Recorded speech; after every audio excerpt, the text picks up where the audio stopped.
ప్రభువైన యేసుక్రీస్తు నామమును బట్టి మీకందరికీ కూడా వందనాలు తెలియచేస్తున్నాను. అందరికీ వందనాలు. దేవుని పరిశుద్ధ గ్రంథంలో నుండి యెషయా గ్రంథము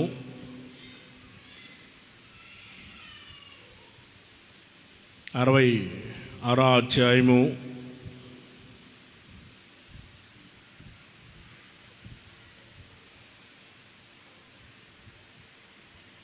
13వ వాక్యాన్ని మనం చదువుకుందాం. ఒకని తల్లి వానిని ఆదరించున్నట్లు నేను మిమ్మును ఆదరించెదను. యెరూషలేములోనే మీరు ఆదరించబడుదురు. ఆమేన్. చెబుదాం గట్టిగా హల్లెలూయా. పరిశుద్ధ గ్రంథంలో మనం చదువుకున్న వాక్యాన్ని గమనించినట్లయితే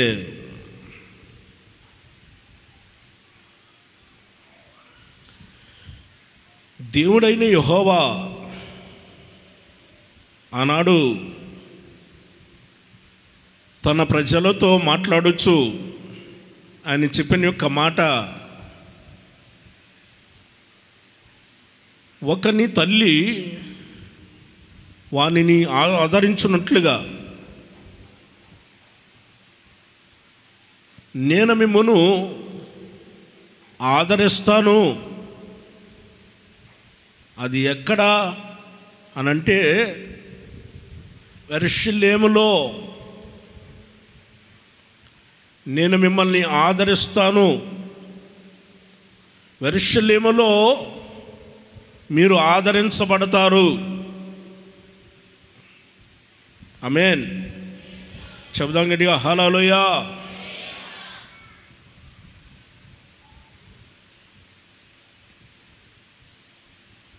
పరిశుద్ధ గ్రంథంలో కొన్ని విషయాలు మనం చూడబోతున్నాం.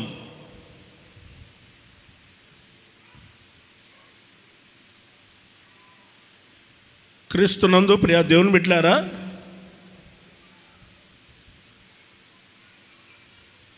ఒకని తల్లి ఏ విధంగా ఆదరిస్తుందో, తన పిల్లల్ని ఏ విధంగా ఆదరిస్తుందో దేవుడు అంటున్నాడు, నేను అదే ప్రకారంగా నేను మిమ్మును ఆదరించదను. యెరూషలేములో మీరు ఆదరించబడుదురు అని చెబుతున్నాడు. అంటే దేవుని యొక్క మందిరం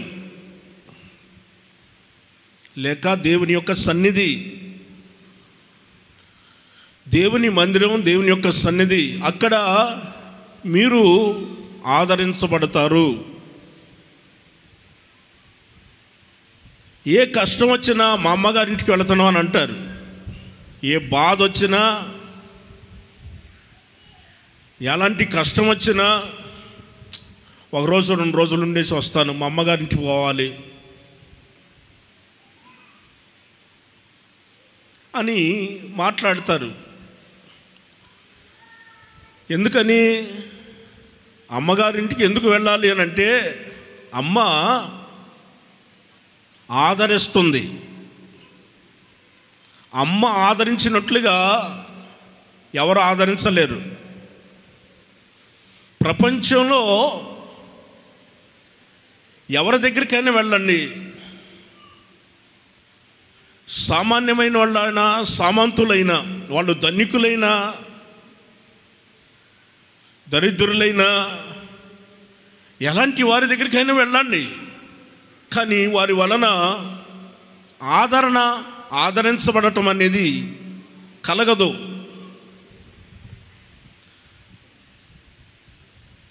ఒక తల్లి దగ్గరికి వెళ్ళినప్పుడే ఆ తల్లి తన బిడ్డని ఆదరిస్తుంది. కనుక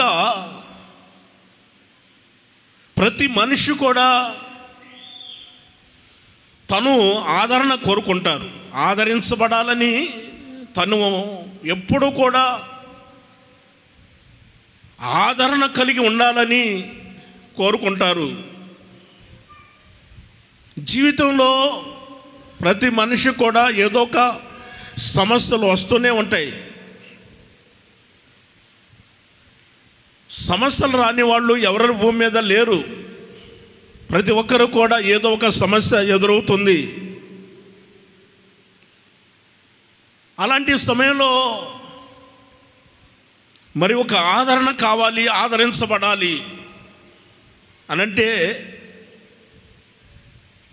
మన ప్రభువైన యేసుక్రీస్తు ఆయన ఓ మాట చెప్పాడు. చివరి సమయంలో తండ్రి దగ్గరికి వెళ్ళే సమయం అది. ఆయన తెలియచేస్తున్నాడు, తన వారిని తన దగ్గర ఉన్న వారితో మాట్లాడుచున్నాడు. యోహాను సువార్త 14వ అధ్యాయము 16వ వాక్యంలో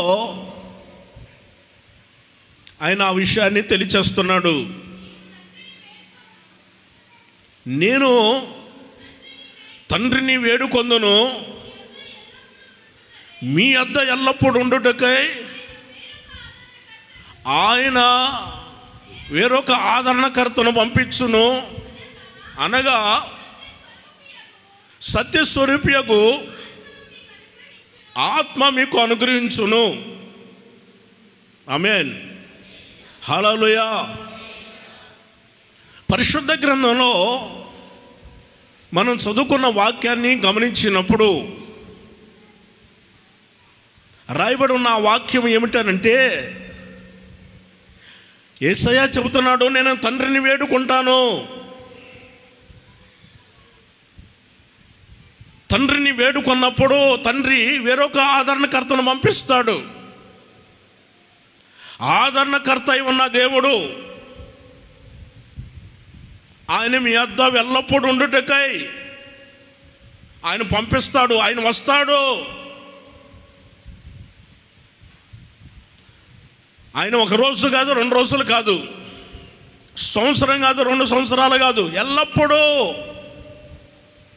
మనం ఎంతకాలం భూమి మీద బ్రతికి ఉంటామో అంతకాలము ఎల్లప్పుడూ ఆయన మనతోనే ఉంటాడు. ఎవరో ఆదరణకర్త, సత్యస్వరూపి ఆత్మదేవుడు. ఆయన ఎల్లప్పుడూ కూడా మనతోనే ఉంటాడు. ఎందుకంటే ఆదరించాలని, తన వారిని ఆదరించాలని. అందుకోసమే దేవుడు వాగ్దానం చేస్తూ ఆయన మాట్లాడుచున్నాడు. ఒకని తల్లి వానిని ఆదరించినట్లుగా నేను మిమ్మును ఆదరించదను. అది ఎక్కడ? యెరూషలేములో ఆదరించబడుదురు. దేవుని యొక్క మందిరంలో మీరు ఆదరించబడుదురు. ఇంకా ఎక్కడ ప్రపంచంలో ఏ చోటుకు వెళ్ళినా కానీ మీకు ఆదరణ అనేది దొరకదు. పరిశుద్ధ గ్రంథం లేఖనాలు మనకు తెలియచేస్తూ ఉన్నాయి. క్రీస్తునందు ప్రియ దేవుని బిడ్డలారా, తల్లిలో ఉన్న కొన్ని గుణ లక్షణాలు నేను మీకు ఈరోజు పరిశుద్ధ గ్రంథంలో నుండి తెలియచేస్తాను.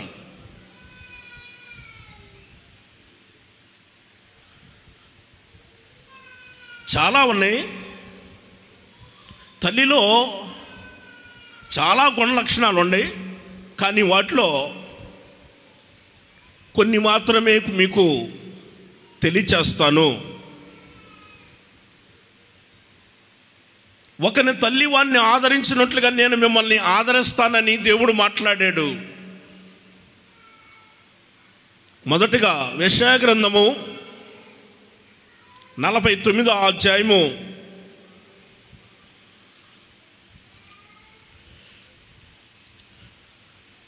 1వ వాక్యం చూడండి. ఇక్కడ పరిశుద్ధ గ్రంథంలో రాయబడి ఉన్న వాక్యాన్ని మనం గమనించినట్లయితే, దీపములారా ఆలకించుడి, వినుడి, దూరమునున్న జనులారా ఆలకించుడి, నేను గర్భమును పుట్టగానే యెహోవా నన్ను పిలిచెను. తల్లి నన్ను ఒడిలో పెట్టుకొనిది మొదలుకొని ఆయన నా నామమును జ్ఞాపకము చేసుకొనెను. ఆమేన్, హల్లెలూయా. పరిశుద్ధ గ్రంథంలో మనం చదువుకున్న వాక్యాన్ని గమనించినప్పుడు, ద్వీపములారా వినుడి,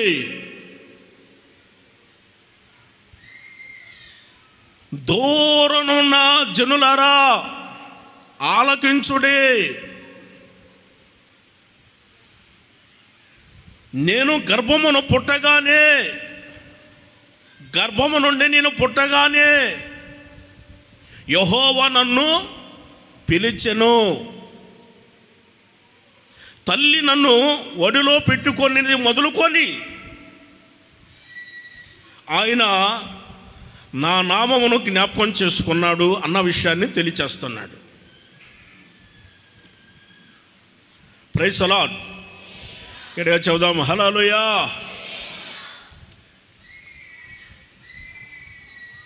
తల్లి ఏం చేస్తుందనంటే తన పిల్లల్ని ఎప్పుడు పిలుస్తూనే ఉంటుంది. తల్లి మొదట తన పిల్లల్ని పిలుస్తుంది. ఎందుకు పిలుస్తుంది? అన్నం పెట్టడానికా, స్నానం చేయించడానికా, బట్టలు తొడగటానికా? నిద్రపుచ్చుతారు కదా లాలిచ్చి.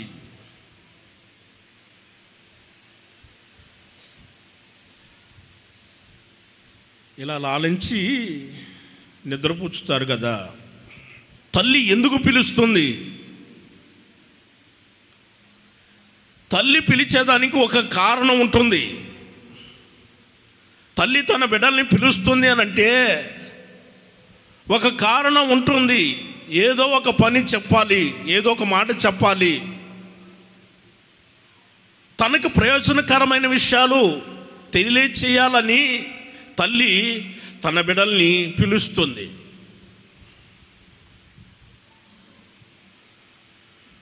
ప్రైజ్ ది లార్డ్, హల్లెలూయా.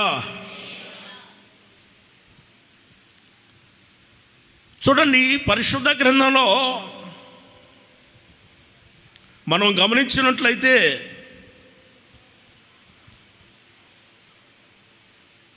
నేను గర్భము నుండి పుట్టగానే యెహోవా నన్ను పిలిచెను.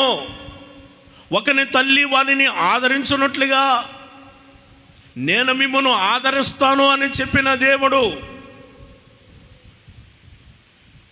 ఆయన పిలుస్తున్నాడు. ఆయన పిలుస్తున్నాడు.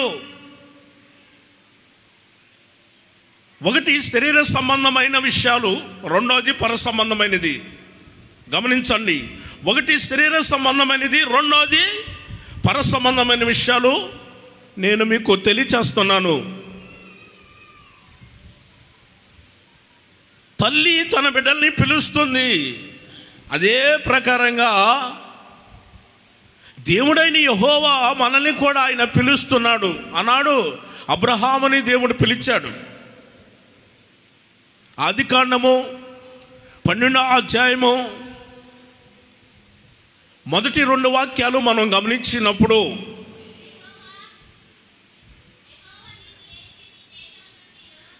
అక్కడ మనం గమనించినట్లయితే దేవుడైన యెహోవా అబ్రహాముని పిలుస్తున్నాడు. నువ్వు లేచి నీ దేశము నుండి, నీ బంధువుల ఇంట నుంచి, నీ తండ్రి ఇంట నుంచి బయలుదేరు, నేను నీకు చూపించే దేశానికి వెళ్ళు, అక్కడ నిన్ను గొప్ప జనము చేస్తాను, నేను నిన్ను ఆశీర్వదిస్తాను, నీ నామాన్ని గొప్ప చేస్తాను, నీవు ఆశీర్వాదకరంగా ఉంటావు. అంతే. ఆమేన్, హల్లెలూయా. దేవుడైన యెహోవా అబ్రహాముని పిలిచాడు. అబ్రహామా, నువ్వు లేచి నీ తండ్రి ఇంట్లో నుంచి, నీ బంధువుల ఇంట్లో నుంచి బయలుదేరు, నేను నీకు చూపించే దేశానికి వెళ్ళు, అక్కడ నిన్ను గొప్ప జనం చేస్తాను, నీ నామాన్ని నేను గొప్ప చేస్తాను, నీవు ఆశీర్వాదకరంగా ఉంటావు. చూడండి, తన పిల్లలు ఆశీర్వాదకరంగా ఉండాలని ప్రతి తల్లి కోరుకుంటుంది. తన పిల్లలు హీన స్థితిలో, దీన స్థితిలో ఉండటం అనేది తల్లి కోరుకోదు. ఏ తల్లి కూడా కోరుకోదు. ఒక తల్లి తన బిడ్డలు క్షేమంగా ఉండాలని చాలామంది నాతో చెప్పిన మాట. మేము కష్టపడి బ్రతుకుతున్నాం, మా పిల్లలు కష్టపడకూడదు, మా పిల్లలు చదువుకొని ఉద్యోగం చేస్తా వాళ్ళు ఉన్నతమైన స్థితిలో ఉండాలి, వాళ్ళు ఆశీర్వదించబడాలి. ఒక తల్లికున్న ఇహ సంబంధమైన, శరీర సంబంధమైన ఒక తల్లికే తన పిల్లల మీద అంత ప్రేమ అనురాగాలు, తన పిల్లల మీద అంత ఉద్దేశము పెట్టుకున్నప్పుడు, పరలోకమందున దేవుడు ఆయన చెబుతున్న యొక్క మాట, ఒకని తల్లి వానిని ఆదరించినట్లుగా నేను మిమ్మను ఆదరిస్తానని సెలవిచ్చిన దేవుడు ఆయన ఏం చేస్తున్నాడు తెలుసా? ఆయన పిల్లలు కూడా ఒక ఉన్నతమైన స్థితిలో ఉండాలని కోరుకుంటున్నాడు. ఆమేన్, హల్లెలూయా. అయితే అబ్రహాముని దేవుడు పిలిచాడు. అబ్రహాముని దేవుడు ఏం చేశాడు? పిలిచాడు. పిలిచిన దేవుడు అన్నాడు, నేను నీకు చూపించే దేశానికి వెళ్ళు, అక్కడ నిన్ను గొప్ప జనం చేస్తాను, నీ నామాన్ని గొప్ప చేస్తాను, నీవు ఆశీర్వాదకరంగా ఉంటావు. గమనించారా? నీవు ఆశీర్వాదకరంగా ఉంటావు, నువ్వు ఆశీర్వదించబడతావని దేవుడు మాట ఇచ్చాడు. ప్రియ దేవుని బిడ్డ, సహోదరి సహోదరుడా, గమనించండి. తల్లి గర్భం నుండి ఒక వ్యక్తి బయటకు వచ్చినప్పుడు, తల్లి గర్భం నుండి ఒక బిడ్డ బయటకు వచ్చినప్పుడు పేగు బంధం ఉంటుంది కదా, పేగును కట్ చేయాలి. పేగును కట్ చేసి తల్లిని బిడ్డను ఇలా ఏర్చేస్తారు. ప్రేమ అనురాగం అనేది ఉంటుంది, కానీ పేగుబంధం తెగిపోతుంది. అవునా కాదా? తల్లులు చెప్పండి, కన్న తల్లులు చెప్పండి, పేగు ఖచ్చితంగా కట్ చేయబడాలి. ఒకవేళ పేగు కానీ కట్ చేయకపోతే చాలా కష్టం, తల్లికైనా బిడ్డకైనా కష్టం,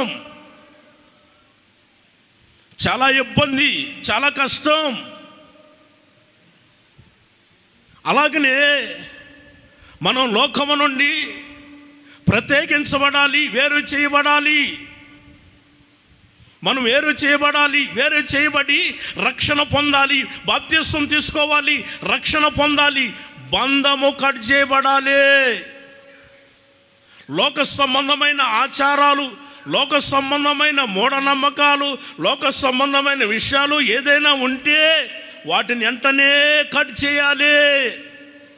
కట్ చేసినప్పుడే నీకు క్షేమం, కట్ చేసినప్పుడు నీకు నెమ్మది, కట్ చేసినప్పుడు నువ్వు బ్రతుకుతావు, కట్ చేసినప్పుడు నువ్వు దీవించబడతావు, కట్ చేయబడినప్పుడు నువ్వు ఎదుగుతావు. ఆమేన్, హల్లెలూయా. కొంతమంది ఇంకా లోకంతోనే, పేగు బంధంతో అలాగనే ఉన్నారు, ఇంకా రక్షించబడలా, బాప్తిస్మం తీసుకోవాలా. బాప్తిస్మం నువ్వు తీసుకోలేదనంటే పేగు బంధంతో కలిసిపోయి ఉన్నట్టు, అంటే నువ్వు లోకంతో కలిసిపోయి ఉన్నట్టు. ఇంకా పేగు కట్ చేయబడలా.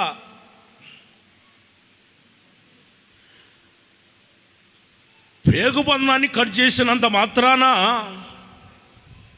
తల్లి ప్రేమ తగ్గదు. తల్లి యొక్క అనురాగం తగ్గదు బిడ్డల మీద. మనం లోకములోనే ఉన్నాము, బాప్తిస్మం తీసుకున్నాము, రక్షించబడ్డాము. మనం దేవుని ఎడల మనం మంచిగా దేవుని ఎడల భయభక్తులు కలిగి నడిపించబడుతున్నా మనం లోకంలోనే ఉన్నాం. గమనించాలి ఆ విషయాన్ని. అంత మాత్రాన లోక సంబంధమైన ఆచారాలు, మూఢనమ్మకాలు, లోక సంబంధమైనవి ప్రవర్తించకూడదు. ప్రవర్తించామనంటే నీకు పేగుబంధం ఉంది అని అర్థం.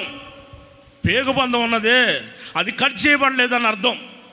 ఏమంటే మా వాళ్ళు ఒప్పుకోవట్లేదండి, మా వాళ్ళు అలాగనే చేయాలంటున్నారు, మా వాళ్ళు ఒప్పుకోవట్లేదు, మేము అలాగనే చేసుకుంటున్నాము, మాకు కుదరట్లేదండి. పెళ్ళి రాత్రిపూట 1:30 పెళ్లి చేయమంటున్నారు చాలామంది వచ్చి. రాత్రిపూట 1:30 పెళ్లి చేయాలంట. ఎవరో చెప్పారంట రాత్రి 1:30 పెళ్లి చేయాలని. ఆచారాలు ఇంకా మానలేదు, బంధం ఇంకా కట్ చేయబడలేదు. బంధం ఇంకా కట్ చేయబడలేదు. కట్ చేయబడకపోతే నీ కష్టం. పేగు బంధం కట్ చేయబడకపోతే కష్టము, చాలా కష్టము, చాలా ఇబ్బంది. అవి కట్ చేయబడాలి. పేగు బంధం కట్ చేయబడాలి. Praise the lord. హల్లెలూయా.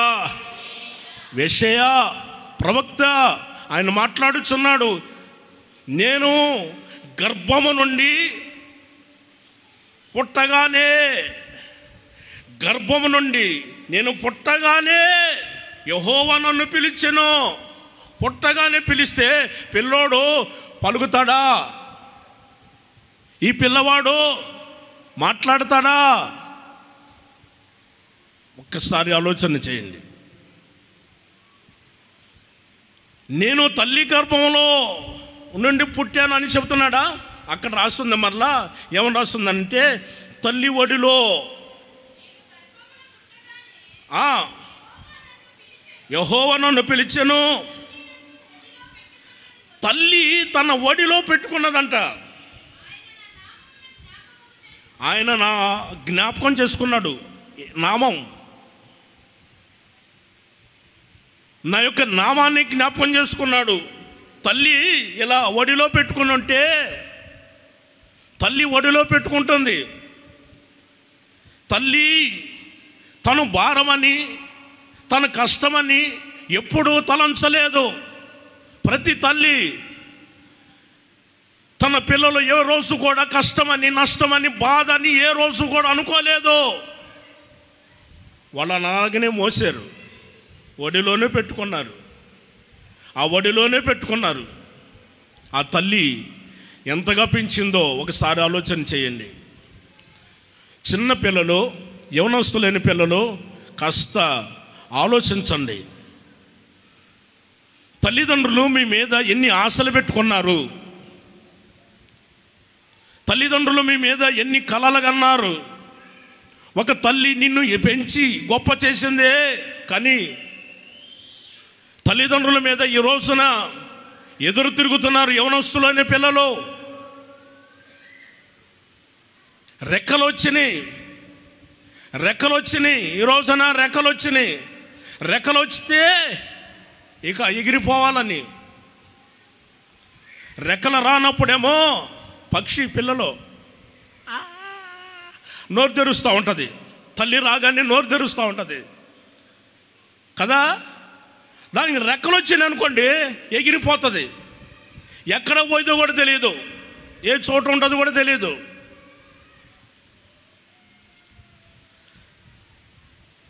తల్లి మాట వినండి. తల్లి నీ ఎడల చాలా ఉద్దేశాలు పెట్టుకొని ఉంది. నీ మీద ఎన్నో ఆలోచనలు పెట్టుకొని ఉన్నది. నా పిల్లలు ఉన్నతమైన స్థితిలో ఉండాలని, రాబోయే దినాల్లో ఘనంగా ఉండాలని కోరుకుంటున్నారు ప్రతి తల్లి. దేవునికి స్తోత్రం చెప్పాలి. హల్లెలూయా. తల్లి యొక్క ఉద్దేశాన్ని నిర్లక్ష్యం చేయవద్దు. తల్లి యొక్క ఆలోచన నిరర్ధకం చేయవద్దు. ఎవరైనా సరే అలాంటి నిర్లక్ష్యాన్ని చేస్తే అది మీకు ప్రమాదం. పోంచి ఉంది పక్కనే. యవనస్తులైన పిల్లలు, చిన్న బిడ్డలు గుర్తుపెట్టుకోండి. తల్లి నిన్ను పిలుస్తుంది. తల్లి ఏ ప్రకారంగా పిలిచి ఆదరించిందో, తల్లి ఏ ప్రకారంగా నిన్ను లాలించిందో, తల్లి ఏ ప్రకారంగా నీ ఆకలి తీరుస్తుందో, అదే ప్రకారంగా దేవుడైన యెహోవా కూడా నీ పట్ల ఆయన ఉద్దేశం ఏంటో నెరవేర్చాలని కోరుకున్నాడు. ఆనాడు అబ్రహామును పిలిచిన దేవుడు అబ్రహాముని లోకము నుండి ప్రత్యేకపరుచుకున్నాడు. అబ్రహాముని దేవుడు నీతిమంతునిగా మార్చాడు. అబ్రహాముని దేవుడు ఆశీర్వదించాడు. ఆయన మాటిచ్చాడు, నేను నిన్ను గొప్ప చేస్తాను, నీ నామాన్ని గొప్ప చేస్తాను అని చెప్పాడు కదా దేవుడు. 24వ అధ్యాయంలో, ఆదికాండం 24వ అధ్యాయంలో 34వ వాక్యాన్ని మనం గమనించినప్పుడు,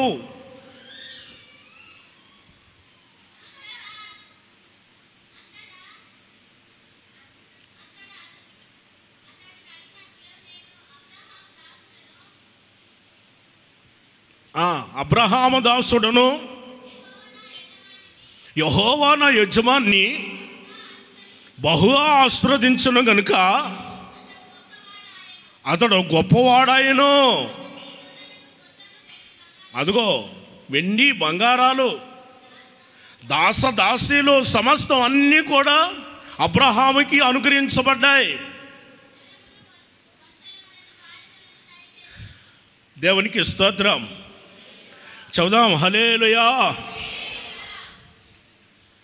పరిశుద్ధ గ్రంథంలో మనం చదువుకున్న వాక్యాన్ని గమనించినట్లయితే, దేవుడైన యెహోవా పిలిచినవాడు, నమ్మదగినవాడు. పిలిచిన దేవుడు అబ్రహాముని గొప్ప చేశాడు. ఇంటిలో ఉన్న పనివాడు సాక్ష్యం ఇస్తున్నాడు. దాసుడు, నా యజమాన్ని బహుగా యెహోవా ఆశీర్వదించాడు, యెహోవా ఆశీర్వదించాడని మాట్లాడుతున్నాడు. ఈ రోజున మనల్ని ఆశీర్వదించింది ఎవరనంటే దేవుడు. మనం ఇంతగా గొప్ప చేయబడ్డామనంటే దేవుడు. ఆయన పిలిచాడు. పిలిచిన దేవుడు మనల్ని ఆశీర్వదిస్తాడు. నమ్మదగిన దేవుడు. ఆయన ఎన్నడూ మనల్ని విడిచిపెట్టేవాడు కాదు. దేవునికి స్తోత్రం. గట్టిగా చదవండి. హల్లెలూయా. ఒకటి, తల్లి ఆదరిస్తుంది. తల్లి పిలుస్తుంది, పిలిచి తన బిడ్డల్ని ఆదరిస్తుంది. రెండో, నిర్గమకాండము 2వ అధ్యాయము 9వ వాక్యం.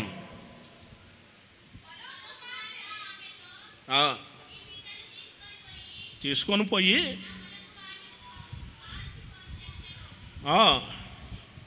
పాలిచ్చి పోషించమనెను. చూడండి, ఇక్కడ పరిశుద్ధ గ్రంథంలో రాయబడి ఉన్న వాక్యాన్ని గమనించినట్లయితే, లేవి కుటుంబం, ఆ కుటుంబం లేవి కుటుంబం ఐగుప్తు దేశంలో ఉన్నారు. వాళ్ళు ఐగుప్తు దేశంలో రాజుగారు ఒక మాట చెప్పాడు, ఇశ్రాయేలీలో మగపిల్లవాడు పుట్టకూడదు. ఒకవేళ పుట్టాడనంటే మగపిల్లవాడిని చంపేయాలి, ఆడపిల్లలే పుట్టాలి. ఆడపిల్లలు ఉన్నాయండి, వాళ్ళు పని చేసుకొని బ్రతుకుతారు, మనకు దాసులుగా బ్రతకాలి. మగపిల్లలు పుట్టకూడదు, చంపమని మంత్రస్థానులకి ఆజ్ఞాపించాడు రాజుగారు. ఇశ్రాయేలు జనాన్ని గురించి మనం గమనించినప్పుడు, హెబ్రీ స్త్రీలు చాలా చురుకైన వాళ్ళని నిర్గమాకాండంలో రాయబడి ఉంది. మంత్రస్థానం రాకముందే ఇక్కడ పిల్లలను కనేవాళ్ళు.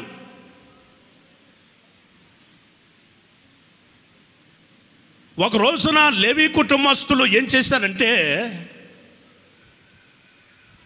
పిల్లవాడు పుట్టాడు, మగ పిల్లవాడు. ఈ మగ పిల్లవాడు పుట్టిన తర్వాత ఆ తల్లి 3 నెలలు దాచిపెట్టింది. నేను చెప్పే మాటలన్నీ నిర్గమాకాండం 2వ అధ్యాయం మొదటి నుండి ఈ మాటలు ఉంటాయి.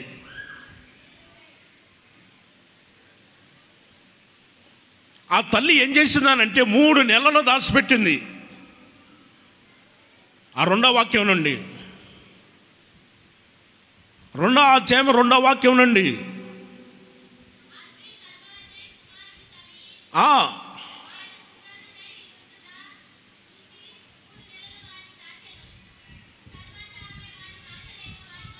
ప్రైజ్ ది లార్డ్, హల్లెలూయా.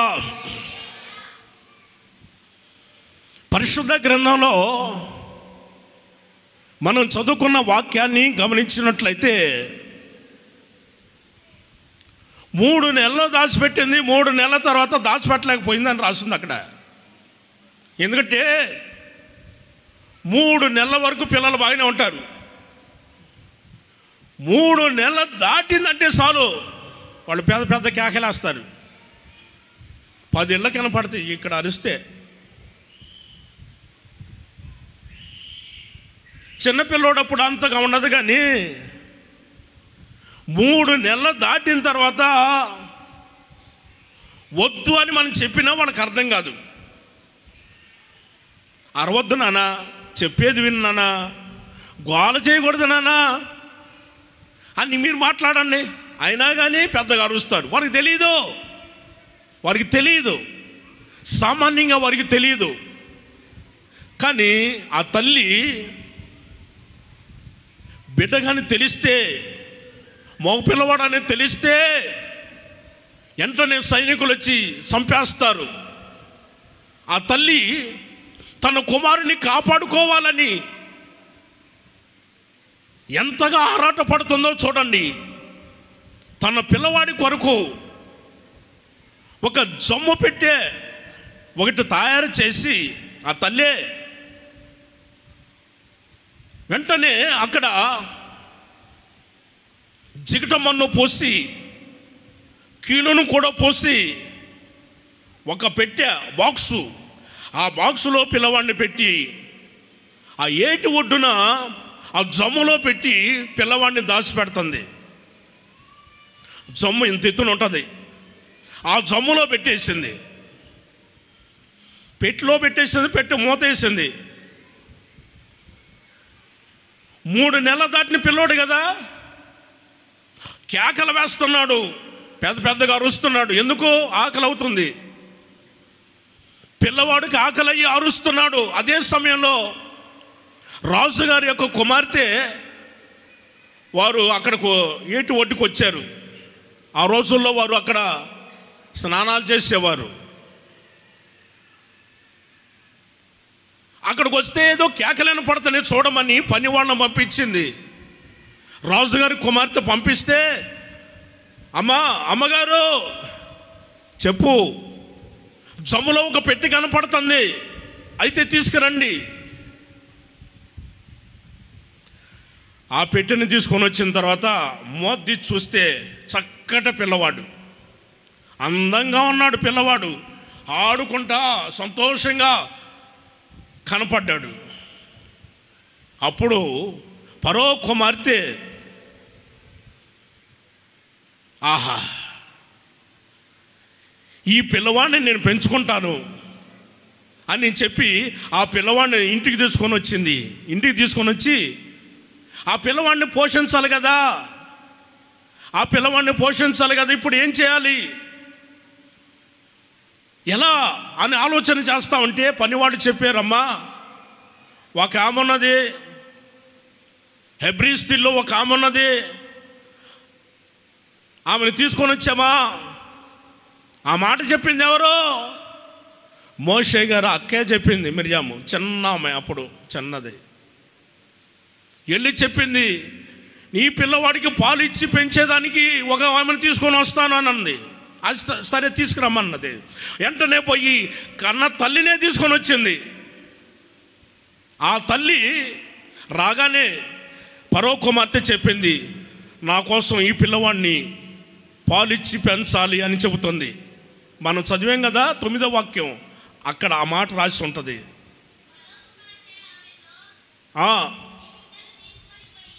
ఈ బిడ్డను తీసుకొని పోయి నా కొరకు పాలిచ్చి పెంచాలి, నేను నీకు జీతం ఇస్తాను. చూడండి, కన్న కుమారుణ్ణే పాలిచ్చి పెంచగలిగిన అంతటి యొక్క దేవుడు అంతటి యొక్క కార్యం చేశాడు. మరలా జీతం వస్తానే ఉంది.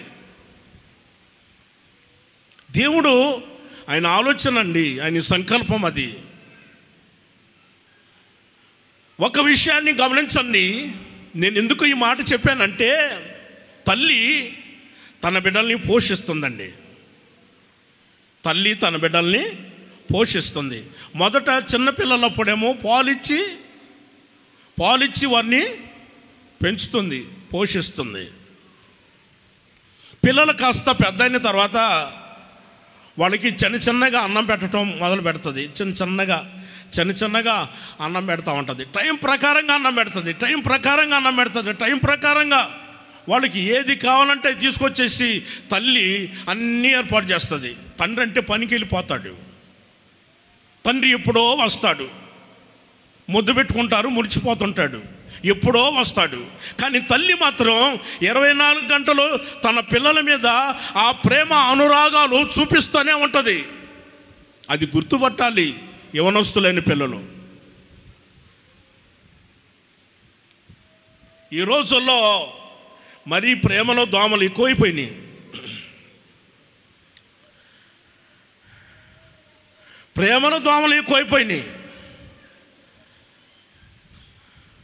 దోమ కుడితేనేమో ఏంటి చెప్పరు, మలేరియా, ఇంకేమొస్తుంది, రకరకాలమైన రోగాలు వస్తున్నాయి కదా.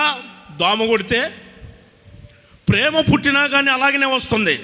ప్రేమ పుట్టినా కానీ అలాగనే అదొక రోగం. అది ప్రేమ పుట్టిందంటే అదొక రోగం. ఆ రోగానికి మందు లేదు. దోమ కుడితే మందు ఉందేమో కానీ దోమ కుడితే మందు కనిపెట్టారు.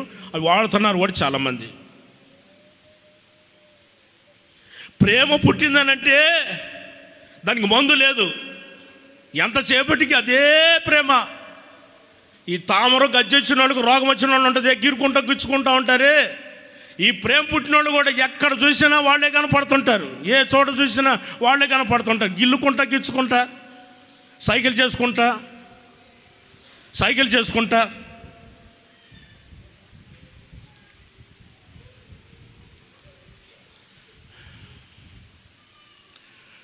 వాళ్ళని చూస్తే కోతుల్ని కానీ చూసినట్టుగా అనిపిస్తుంది. జూ పార్క్కి వెళ్ళనవసరం లేదు, మన దగ్గరలో ఉన్న వాళ్ళనే చూడవచ్చు.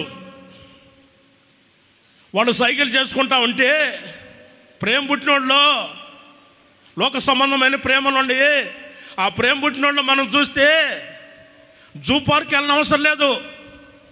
అడవి జంతువులన్నీ ఇక్కడే కనపడుతుంటాయి, మన కళ్ళు ఎదుటే కనపడుతుంటాయి. అక్కడ 60 రూపాయలు 70 రూపాయలు టికెట్ పెట్టుకొని వెళ్ళాలి జూ పార్క్కి. ₹1 ఖర్చు లేకుండానే అన్ని జంతువులు కనపడతాయి. ఇక్కడ కోతి ఒకటే కనపడిద్ది అనుకున్నాను, అన్ని జంతువులు కనపడుతున్నాయి వాళ్ళల్లో. నిజం, మీరు నమ్మితే నమ్మండి, లేకపోతే లేదు. నాకు మాత్రం అన్ని జంతువులు కనపడుతున్నాయి.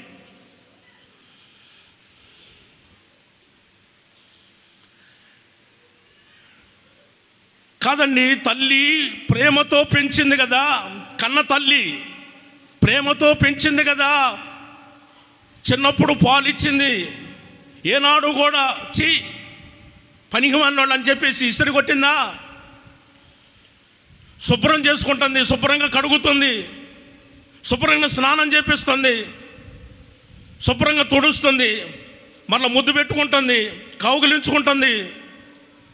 ఆ తల్లి ప్రేమను చూస్తే ఎవరు కూడా ఎలాంటి నిత్యమైన పనులు చేయరు, దుర్మార్గ పనులు చేయరు. తల్లిదండ్రుల మాట వింటారు, బుద్ధిగా కుదిరిగ్గా ఉంటారు. Praise the lord. గట్టిగా చదవండి హల్లెలూయా. కొన్నిసార్లు దేవుడు మనలతో ఖచ్చితమైన మాటలు మాట్లాడతాడు. ఆయన చెప్పిన మాటలకు లోబడితే మన జీవితాలు దీవించబడతాయి, ఆశీర్వదించబడతాయి. లేకపోతే జూ పార్కులో అడవిలో ఉన్న జంతువుల్లాగా మారిపోతారు. అందుకని అలాంటి పరిస్థితుల్లోకి రాక మానవత్వం కలిగిన మనుషుల్లాగా ప్రవర్తించాలని క్రీస్తు ప్రేమతో కోరుకుంటున్నాం. ఆమేన్. చదువుదాం గట్టిగా హల్లెలూయా. తల్లి ఎంతగా ప్రేమించిందో తల్లి పోషిస్తుంది. తల్లి పోషించినట్లుగా నెహెమ్యా గ్రంథంలో దేవుడైన యెహోవా మాట్లాడుచున్నాడు. 9వ అధ్యాయము, నెహెమ్యా గ్రంథం 9వ అధ్యాయము 21వ వాక్యం. నిజముగా అరణ్యములో ఏమీ తక్కువ కాలేదు. 40 సంవత్సరాలు నేను వారిని పోషించాను అని అంటున్నాడు. వారి వస్త్రాలు పాతగిలిపోలేదు, వారి యొక్క పాదాలకి వాపు రాలేదు, వారి పాదాలకు వాపు రాలేదు. దేవునికి స్తోత్రం. గట్టిగా చెప్పాలి హల్లెలూయా. నిజముగా అని చెబుతున్నాడు, అందులో సందేహం లేదు, అందులో డౌట్ లేదు. దేవుడు చెబుతున్నాడు ఇది నిజం. నిజముగా ఇశ్రాయేలు జనాన్ని దేవుడైన యెహోవా 40 సంవత్సరాలు వారిని పోషించాడు. తల్లి వలె ఆయన మనల్ని ప్రేమించినవాడు, కాపాడినవాడు. తల్లి వలె ఆయన ఏం చేస్తున్నాడో తెలుసా? పోషిస్తున్నాడు ఆయన. దేవునికి స్తోత్రం. గట్టిగా చెప్పాలి హల్లెలూయా. అందరూ చెప్పాలి హల్లెలూయా. తల్లి వలె దేవుడు పోషిస్తున్నాడు. 40 సంవత్సరాలు పోషించాడు. 40 సంవత్సరాలు పోషించాడు. ఈ రోజున 18 లేక 20 సంవత్సరాలు పోషించిన తర్వాత చాలా కష్టం నాన్న, పని చేయి అమ్మా, చాలా కష్టంలే. ఇప్పటికి 20 సంవత్సరాలు పోషించడం అంటే మామూలు విషయమా? కండలన్నీ కరిగిపోయినాయి, రెక్కల ముక్కలు అయిపోయినాయి, చాలా కష్టం. నువ్వు ఏదో పని గమనించినట్లయితే ఆకాశ పక్షులను మీరు చూడండి, అవి విత్తవో, కోయవో, అవి కొట్లో కూర్చుకోవు, అయినను పరలోకమందున తండ్రి వాటిని పోషించున్నాడు. మీరు వాటికంటే బహుశ్రేష్ఠులు కారా? Praise the lord. చెప్పాలి హల్లెలూయా. మన ప్రభు అయిన యేసుక్రీస్తు ప్రజలను ఉద్దేశించి మాట్లాడాడు. ప్రజలారా, మీరు దేని గురించి చింతిస్తున్నారు? దేనిని గురించి మీరు ఆలోచన చేస్తున్నారు? ఆకాశ పక్షులను చూడండి, అవి విత్తవు, కొయ్యవు, కొట్లో కూర్చుకోవు, అయినను పరలోకమందున తండ్రి వాటిని పోషించున్నాడు. మీరు వాటికంటే బహుశ్రేష్ఠులు అని చెప్పాడు. మనం వాటికంటే బహుశ్రేష్ఠులు అనంటే వాటిని పోషించిన దేవుడు మనల్ని ఇంకా ఎక్కువగా పోషిస్తున్నాడు. అట్టి కృప ధన్యత దేవుడు ఒక్కొక్కరికి అనుగ్రహించునగాక. ఆమేన్. స్తుతులు స్తోత్రాలు చెల్లిస్తున్నాము నాయన. ఇంతవరకు ప్రభా ఈ పునరుద్ధాన ఆరాధని మీరు ఆశీర్వాదకరంగా మహిమకరంగా మీరు జరిగించినందుకై మీకు స్తోత్రాలు చెల్లిస్తున్నాం ప్రభా. యేసయ్యా ఈ ఉదయకాలంలో నా తండ్రి ఈ పునరుద్ధానపు దినాన అయ్యా ఈ తల్లుల యొక్క దినోత్సవ సందర్భంగా నా తండ్రి కూడి వచ్చిన ప్రతి ఒక్కరితోనూ తల్లులతోనూ నాయన మీరు మాట్లాడిన ప్రతి మాటల కొరకు మీకు స్తోత్రాలు చెల్లిస్తున్నాము నా తండ్రి. ఒకని తల్లి వారిని ఆదరించినట్లు నేను మిమ్మల్ని ఆదరిస్తానని, యెరూషలేములోనే మీకు ఆదరణ కలుగుతుందని ప్రభా మీరు సెలవిచ్చిన ప్రతి మాట కొరకు మీకు స్తోత్రాలు చెల్లిస్తున్నాం. తల్లిలో ఉన్న తండ్రి మంచి గుణ లక్షణాల గురించి నా తండ్రి ఈ దినాన ప్రభా మీరు మాట్లాడినందుకై మీకు స్తోత్రము నాయన. తల్లి ఆదరిస్తుందని, యేసయ్య తల్లి పిలుస్తుందని, తల్లి పోషిస్తుందని, తల్లి కాపాడుతుందని, తల్లి ప్రభ తన పిల్లలకి శ్రేష్టమైన వస్త్రములు ప్రభ అనుగ్రహిస్తుందని ప్రభ మీరు సెలవిచ్చిన ప్రతి మాట కొరకు మీకు స్తోత్రాలు చెల్లిస్తున్నాము నాయన. అయ్యా విన్న వాక్యము నా తండ్రి ప్రతి ఒక్కొక్క హృదయంలో నా తండ్రి నీరు కట్టి ఫలించినట్లుగా ప్రభా మీ కృపను అనుగ్రహించని నా తండ్రి. అయ్యా ఈ దినాన ప్రభా తల్లులందరినీ కూడా మీ హస్తాలో సమర్పిస్తున్నాం ప్రభా. అయ్యా పిల్లల్ని ఏ విధంగా పోషించాలో ప్రభా మీ కృపను అనుగ్రహించని నా తండ్రి మీకు స్తోత్రం నాయన. తల్లులందరికీ ప్రభా మీ కృపను అనుగ్రహించండి. అయ్యా పిల్లల్ని ఆదరించినట్లుగా మీరు సహాయం ఇచ్చని నాయన మీకు స్తోత్రాలు చెల్లిస్తున్నాం ప్రభా. విన్న వాక్యం ప్రతి ఒక్క హృదయంలో నీరు కట్టి ఫలించినట్లుగాను నా తండ్రి వాక్యానుసారంగా మేము జీవించినట్లుగా మీ కృపను అనుగ్రహించమని ప్రార్థన చేస్తున్నాం. వాక్యము చెప్పిన మీ సేవకులను మీరు అభిషేకించినందుకై స్తోత్రాలు. ఈ ఆరాధనలో పాలు పొందిన ప్రతి ఒక్కరిని మీరు దీవించి ఆశీర్వదించి మీరు అక్కడ కొరకు రాజ్యము కొరకు మమ్మల్ని అందరినీ మీరు సిద్ధపరచమని యేసు నామములో అడుగుచున్నాము తండ్రి. ఆమేన్ ఆమేన్. స్తోత్రం స్తోత్రం స్తోత్రం స్తోత్రం.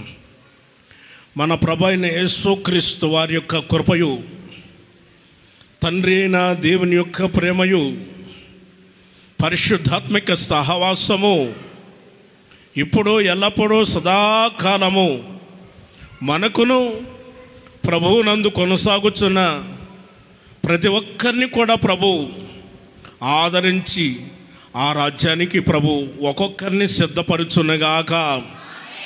ఆమేన్. హల్లెలూయా హల్లెలూయా హల్లెలూయా. ప్రభువు నామమును బట్టి మీకు అందరికీ కూడా వందనాలు తెలియజేస్తున్నాం. అందరికీ వందనాలు.